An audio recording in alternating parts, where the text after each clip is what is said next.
ஊற்றவும். பருப்பு சேர்க்கவும்.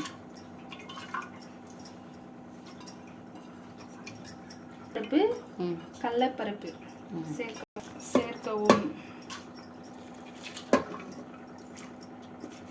தூள் மஞ்சள் தூள் சிறிதளவு சேர்க்கவும். வெங்காயம், தக்காளி, பூண்டு, பச்சை மிளகாய் சிறிதளவு சேர்க்கவும். கலந்து சிறிதளவு கலக்கவும். கருவேப்பிலை, கொத்தமல்லி சேர்க்கவும். 2 விசில் விடவும். காய்ந்த மிளகாய்,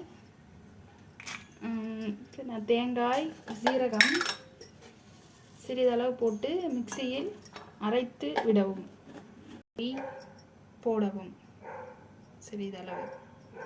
4 விசில் விட்டு எடுத்தாச்சு. வந்து இதை தாளிக்கணும். அவ்வளோதான். வாணல் வச்சுட்டு எண்ணெய் ஊற்றிட்டோம். அப்புறம் பார்த்தோன்னா கடுகு போடுறோம். லைட்டாக போடலாம்.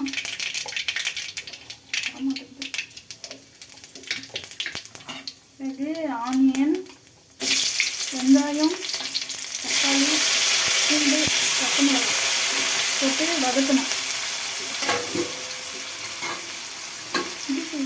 இல்லையா?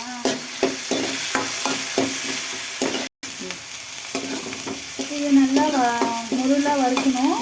அப்புறம் பார்த்தோன்னா கோஸ் சேர்க்கணும். கோஸில் ஏற்கனவே உப்பு போட்டதால் இதில் லைட்டாக சேர்த்துக்கலாம். வெங்காயத்தில் சொன்னால் நல்லா வதங்கிடுச்சு வெங்காயம் தக்காளிலாம். இப்போ நம்ம கோஸ் சேர்த்துக்கலாம். கோஸ் சேர்த்துட்டு கொஞ்சம் நேரம் கழித்து விழுது சேர்க்க போகிறோம். லைட்டாக கொத்தமல்லி தூவிக்கலாம். அப்புறம் கருவேப்பிலை லைட்டாக தூவிட்டு இதை நல்லா கலரணும். சிறுக வச்சுட்டு நல்லா கலரணுன்னா கொஞ்சம் ஃப்ளேவர் நல்லா இருக்கணும், நல்லா வரும். மிக்சியில் அரைச்சி வச்ச வெங்காயம், தேங்காய் இதெல்லாம் போட்டு அரைச்சி வச்சதை சேர்த்து போகிறோம். இன்னும் கொஞ்சம் நேரம் பார்த்தா இறக்க போகிறோம். பார்த்தோன்னா நல்லா வதங்கி வந்துடுச்சு. பார்த்தீங்கன்னாலே தெரியும் நல்லா ஃப்ளேவர்லாம் வந்துருக்கு.